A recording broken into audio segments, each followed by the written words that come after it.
Hello everyone, welcome back on my channel. So आज मैं बात करूंगी कि कन्वर्सेशंस क्यों ज़रूरी हैं, क्यों रिश्ते में कम कन्वर्सेशंस की वजह से भी दूरियां आती हैं। यहाँ दोनों पार्ट्स हैं, मीन्स ऐसा नहीं है, कभी कभी बहुत ज़्यादा मीन्स ओवर कन्वर्सेशन हो जाता है जिनकी वजह से बहुत से ऐसे वर्ड्स या बहुत सी ऐसी बातें निकल जाती हैं जिससे कि एक रिलेशन में डिस्टेंस हो जाता है। लेकिन लेस कन्वर्सेशन में भी कहीं ना कहीं रिलेशन में डिस्टेंस आता है। क्यों? क्योंकि हमें मिसअंडरस्टैंडिंग्स स्टार्ट हो जाती हैं। हमें ये लगता है कि सामने वाला बात नहीं कर रहा है, या कोई भी, ये पर्टिकुलर हस्बैंड वाइफ के लिए नहीं है, ये ओवरऑल सिनेरियो है। चाहे आपके रिलेटिव्स हो, आपके कजिन हो, आपके फ्रेंड हो, अगर कोई भी ऐसी चीज़ हुई है और उसमें मिसअंडरस्टैंडिंग क्रिएट हुई है और आपने वहाँ क्लियर नहीं की, तो वहाँ धीरे धीरे बातों का सिलसिला कम होता जाता है, और इतना कम होता जाता है कि एक टाइम पे आपस में बात ही नहीं कर रहे होते हैं।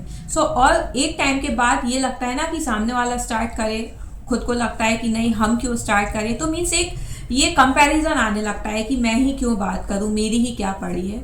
सो द थिंग इज कि अगर वो रिश्ता आपके लिए प्रायोरिटी रखता है, आपको इम्पोर्टेंट है वो रिश्ता, तो यार एक बार आपको कोशिश करनी चाहिए। अब वो डिपेंड करता है सामने वाले पे कि उसने आपको क्या रिस्पॉन्स दिया, कैसा रिस्पॉन्स दिया।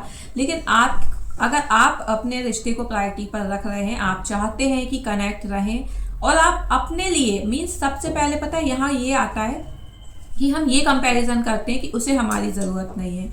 बट आप खुद को एनालाइज करो कि अगर आपको उस रिलेशन में रह के खुशी मिल रही है, चाहे वो आपकी सिस्टर का रिलेशन हो, आपका ब्रदर का रिलेशन हो, हस्बैंड वाइफ का रिलेशन हो, कोई रिलेटिव से रिलेशन हो, अगर आपको उससे बात करने में खुशी मिल रही है और आपसे कोई मिस्टेक हुई है, तो यार स्टार्ट आप कर सकते हो। ऐसा नहीं है, ईगो यहाँ बीच में आ रहा है तो थोड़ी देर उसको साइड में रखते हुए बात ज़रूर करें। एक बार कन्वर्सेशन होना बहुत ज़रूरी है, बिकॉज इन फ्यूचर आपको भी ये गिल्ट ना हो कि यार मैं भी कर सकती थी, मुझे ही स्टार्ट कर देना था, अगर सामने वाले ने नहीं किया तो वो जो गिल्ट है ना, उसको आप डेवलप मत करो, उसको आप यहीं छोड़ के आप खुद से ही आगे हो जाओ। इसमें कोई ईगो का वो नहीं होगा कि नहीं आपका बहुत ज़्यादा ईगो था और एक आपका ईगो हर्ट हो गया है।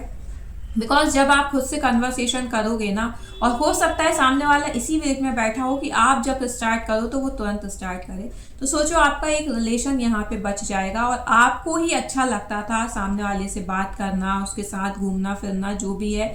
लेकिन आप बस इस चक्कर में कि आपका ईगो बीच में आ रहा था, तो उसको साइड करके आप अपनी खुशी देखिए। आपको खुशी हो रही है तो आप पहल कर सकते हैं, आप डेफिनेटली बात करें, ये बिना ये सोचे कि सामने से क्या रिएक्शन आएगा। सामने से अगर पॉजिटिव रिएक्शन आता है तो वेल एंड गुड, मतलब इससे अच्छा क्या ही हो सकता है।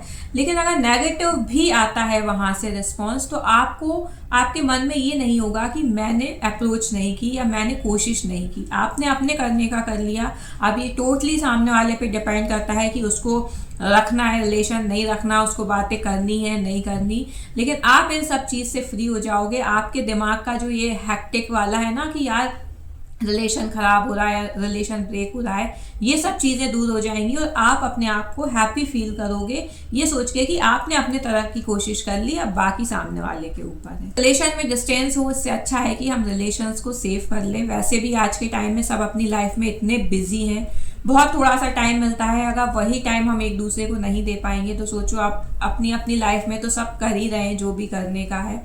सो बस अपने रिलेशंस को बचाइए, एक हेल्दी रिलेशन बनाइए, कन्वर्सेशंस करिए, एक लिमिट में करिए। मैं ओवर कन्वर्सेशन की भी बात नहीं कर रही हूँ, क्योंकि जब अगर कभी ओवर कन्वर्सेशन होता है ना, तो वो भी कहीं ना कहीं रिलेशन बिगाड़ देता है। क्योंकि बातें जब निकलती हैं या बातें करने पे जब कोई आता है तो फिर उसको याद ही नहीं होता कि उसने क्या क्या बोला है, तो उससे भी रिलेशंस खराब होते हैं। सो एक हेल्दी रिलेशन मेंटेन कीजिए, एक हेल्दी कन्वर्सेशन रखिए रिलेशन में, रिलेशंस अपने आप हेल्दी रहेंगे।